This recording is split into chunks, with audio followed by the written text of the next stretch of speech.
That's you're giving me freedom to do what I love doing. 10 minutes is a long time, and I thank you for the accommodation.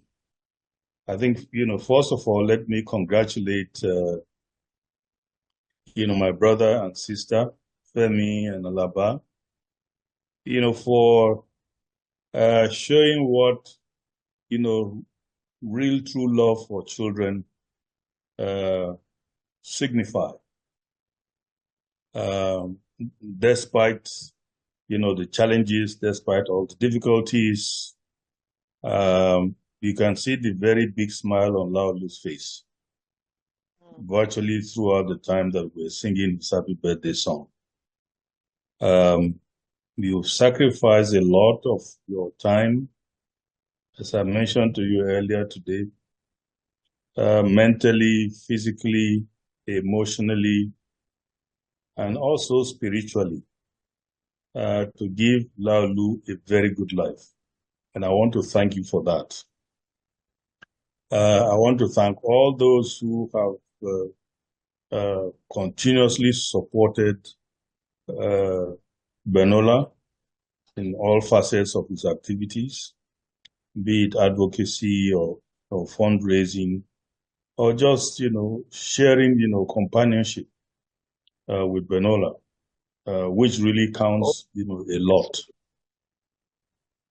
Laolu represents what it is to be a person living with disability. Because cerebral palsy, because of its wide spectrum,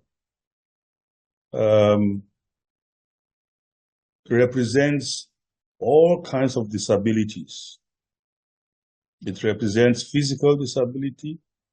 It represents mental, disability. Represents social, disability, and mention any kind of disability. The spectrum of cerebral palsy will manifest it. So if we're going to look for a poster illness that depicts what persons living with disability is, cerebral palsy, it is. And that is why anytime somebody is talking about any group of disabled people, cerebral palsy will always come to my mind. Because if we can work assiduously in supporting them, then we can use similar tools when the need arises to support others living with other forms of disability, which is encapsulated, like I said, in cerebral palsy. Benola has come a long way. There have been lots of bumps on the way, and in recent times, it has not been easy for families that don't have a child with cerebral palsy, not to talk of those who have children. In normal climes, it's a very expensive venture to look after a child with cerebral palsy, and that's why I'm filled with praise, my brother Femi and Alaba, and all those parents, who under these difficult circumstances in our country are able to provide the children living with cerebral palsy with all the care that they need, no matter what it takes them. I know it's at a lot of inconvenience, it's a lot of disruption to their personal lives. So I want to thank all of you collectively for what you have been doing for your children, what you have been contributing to Benola to ensure that as much as possible, help get to these children. But I think this current difficulty we are having economically in this country and the kind of toll it has taken on families who have lost, their children for various reasons.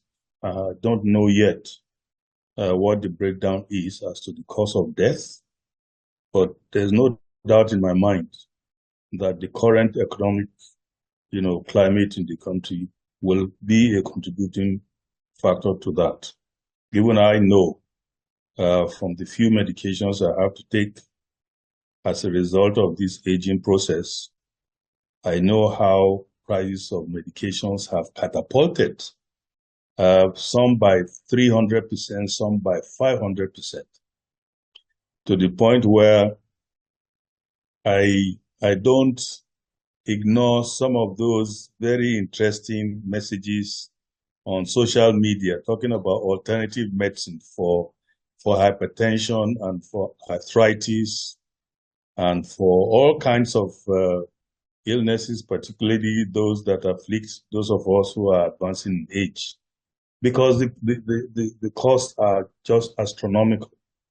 So I appreciate what parents with children living with cerebral palsy, are going through, and I want to thank them for their continuing care for these children, despite all the challenges.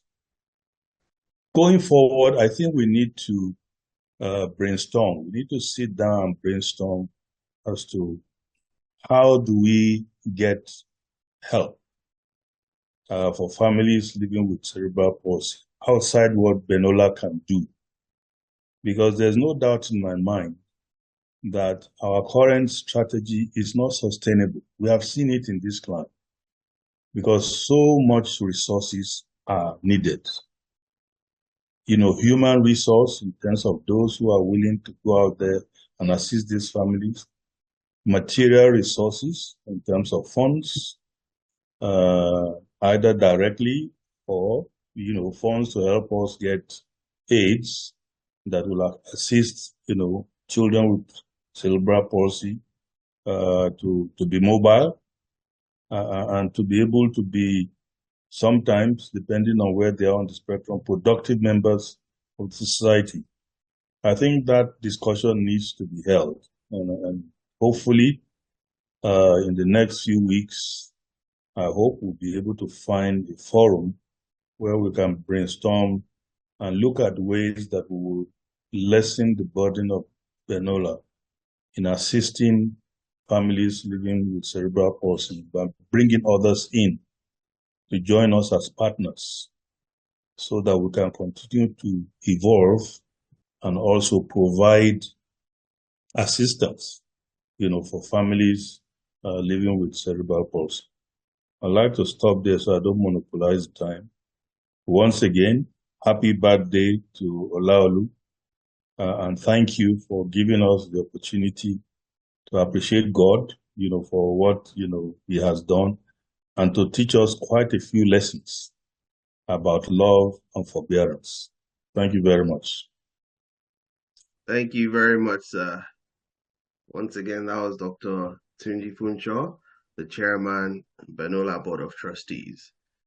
Okay, so moving on, I would like to invite the co-founder and CEO Benola, AVM Femi Badebo, to tell us exactly why